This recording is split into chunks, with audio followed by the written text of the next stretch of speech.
And hello, everybody. You're live. It's Monday night with Sherry Shriner.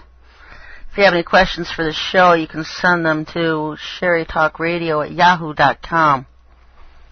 I'll probably try to get into some questions this week.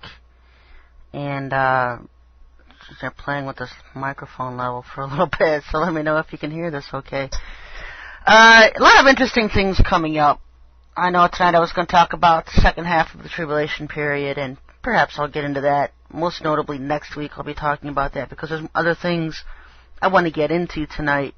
Doing a lot of time, spending a lot of time in the codes. And there's a lot of eye-opening things that I'm seeing in the codes for this year. A lot of things I'm noticing about the codes as well. And so everybody out there who's using these Bible code programs should listen up because this is going to be one heck of an end game for Satan. I can see it now. And so I'm going to warn everybody now. Because every time you see the name God or Adonai or Jehovah or Yahweh, it's referring to Satan. And Christ, and Jesus Christ, is referring to the Sananda that's coming. It also will refer to Maitreya, depending on how you look at it in the codes. You have to see if it's going to be colleague or ally, some additional terms in relating into how to read and decipher Bible codes. But from what I'm telling, every instance of the usage of the word God is referring to Satan. And so I can just see these Rosicrucianists who are running Bible code websites on the internet when Satan comes, pumping out codes saying, well, look, this says God is the Messiah, and this Jesus is the Messiah, and all this. They're going to manipulate these codes this way because they're not reading them right, they're not deciphering them correctly. And they're Rosicrucianists. They're not being led by the Holy Spirit in how to decipher Bible codes. And so that's exactly how it's going to look to them in the codes, but they don't know how to decipher it. Because we're living in such a day right now that every instance of God in the codes is referring to Satan, because Satan is coming as God. Satan wants to be God on earth, and we're in the last days. And I've noticed this. This isn't just something new. I've noticed this over the past year or two. Where just about every instance was being overridden by Satan, because you can see where he's apostate, he's a blasphemer, he's all these things, and it's always referring to God, and it's always referring to Satan as God. And so just a heads up that, as the tribulation commences, as these beings arise, Maitreya comes, and then Sananda comes, that it's all referring to them. It's not referring to the Most High God. It's not referring to Yahushua. Any term Jesus Christ in the Bible codes is referring to this Maitreya and this Sananda that are coming, the Antichrist and the false prophet. And so you really have to know how to decipher these codes now. And also what I've noticed is the timing is off on all these codes. You can't base it on a particular year. Let's say you're in a Bible code program and you want to look at the year 2008. You can't go by what it's showing you in 2008. I'm looking at it. It looks like it's about a year off. And so you can't time events in the code. That's why you can't do it, because everybody's got different calendars. Everybody's, you're going by different calendars, and in Bible code programs, you're going on what their interpretation of it is, converting the English calendar over to theirs, so they can convert it into English from these Bible code programs. And so timing is also off a lot, and so it's very hard to set dates. Another thing is you'll hear from people, well, if you're a decoder, why couldn't you find this event that was coming in the future, and why didn't that happen that you said it was going to happen? Because every time you expose one of their plans, they don't do it. Their whole thing is to be anonymous, is to shock and surprise people with their agendas and the things that they plan to do. And so when you expose their plans, they just go to plan B, plan C, plan D. They like the element of surprise.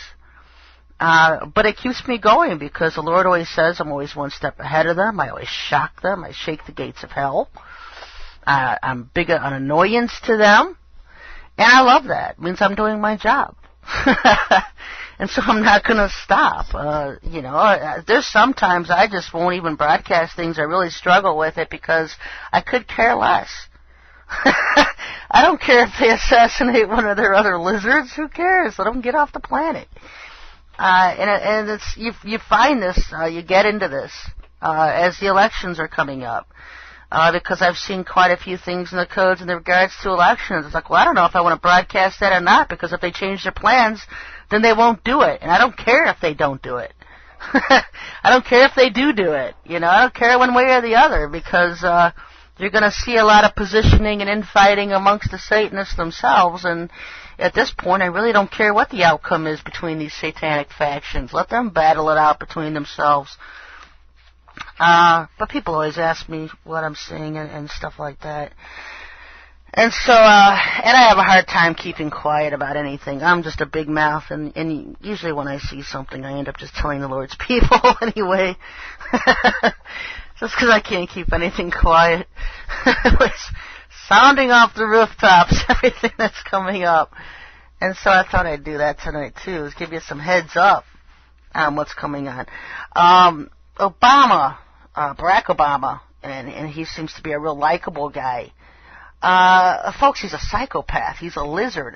It's one of the very few times in the Bible codes where you'll just see it outright say, this person's a lizard, this person's a shamrock, it's a shapeshifter, it's a reptile.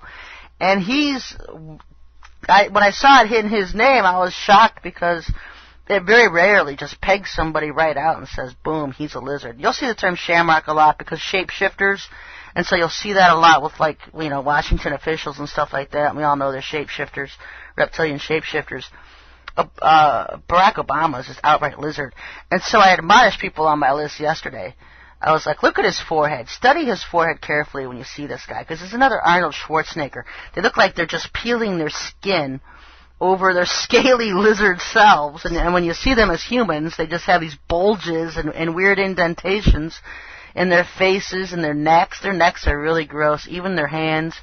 It's like they're just putting skin over a lizard body. And you'll see that with Arnold Schwarzenegger, and you'll see it with Obama. And when I sign online this morning, I don't know if God has a sense of humor or what, but right there on the AOL screen is a picture of Obama and Hillary standing side by side, and Obama's got this bulged cross in his forehead. And so I posted that on my list. I'm going to put it on my website.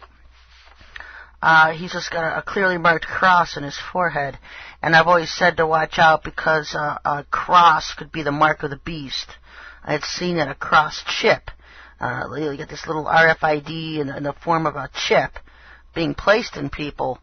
And I've even seen lately where Jesus could imprint his name on this little chip. I don't know how you'd see it. But that's what they're going to be trying to get people to accept this chip. Oh, it's not evil. Oh, you got to join Jesus' kingdom on earth here, you know. And a lot of people, so many people, getting deceived by this whole thing about Jesus coming to build his kingdom on earth. And so this whole New World Order is a whole reptilian alien charade, and once they're destroyed, then Jesus is going to come and build his kingdom on earth. Folks, that's the Antichrist agenda. He's going to come, Satan's going to come and build his kingdom on earth as God after he gets rid of these New World Order reptilians, which are just his forces anyway.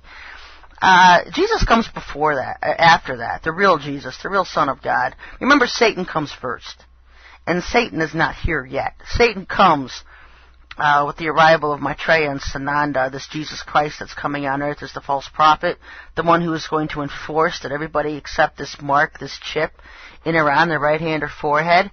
This is not the Son of God from heaven. This is the Antichrist and the false prophet charade.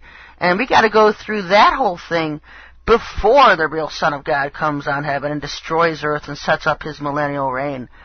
And so I see so many people bamboozled by events and prophecy. They're all messed up.